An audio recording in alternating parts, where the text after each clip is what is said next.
The IGP, as usual, comes out to remind school administrators, proprietors, parents, our school-going children about safety and security as the schools open. There are schools that opened last weekend, but most of the schools following the calendar of Ministry of Education will be opening this weekend. So, wherever schools are opening, we anticipate an increase in school activities.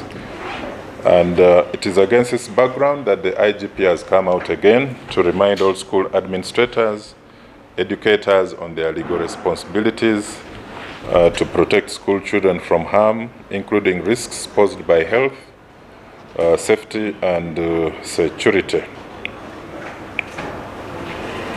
So this second term, like I said, means an increase in activities of teaching and learning and many other academic preparations. It also means waking up early to transport children to school because of congestion on the roads due to rush hours of dropping and picking children.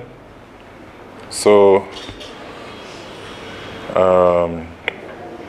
but most important, for boarding schools, we always remind the school leadership, matrons, to ensure that all children returning to the boarding section are examined upon their return for any signs of sexual and child abuse during their holidays. They also need to watch out for allergies. Then still for boarding sections, we have always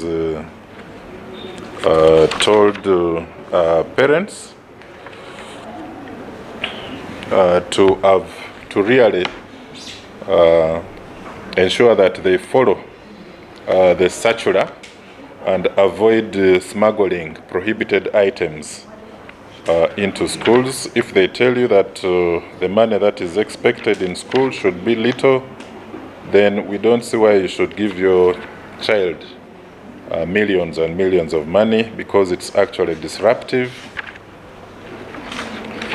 We request those who transport children to school, even in boarding, ensure that you take the children up to the school, and those who drop children have to ensure that they walk with them up to the classroom or to the safe drop zones. If they are in boarding, monitoring the safe arrival and presence of children is important. Usually borders are reckless. So for those who use borders to transport their children to and fro, try to acquire helmets where possible, because 80% of all head and brain injuries arise out of failure to use helmets, including children.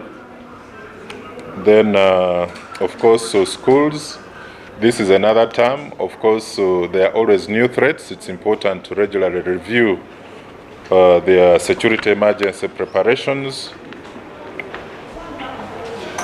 Avoiding the use of shortcuts, watching out for stalkers on foot, motorcycles, or motor vehicles is important. Teaching children how to avoid talking to strangers, never to accept lifts is important. Then help our children memorize contact information, the address at home, phone numbers, and so on. That is important.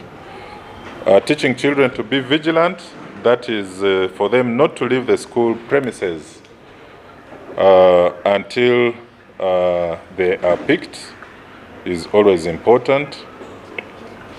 Then writing a child's names on the child's possessions, like the school bag, has also its risks.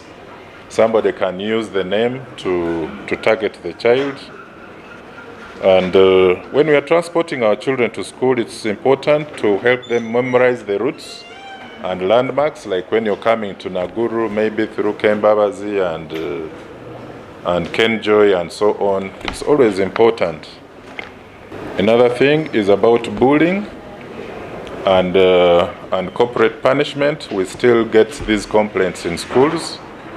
Bullying and corporal punishment were outlawed, so we encourage children to come out once the cases of bullying and corporal punishment arise.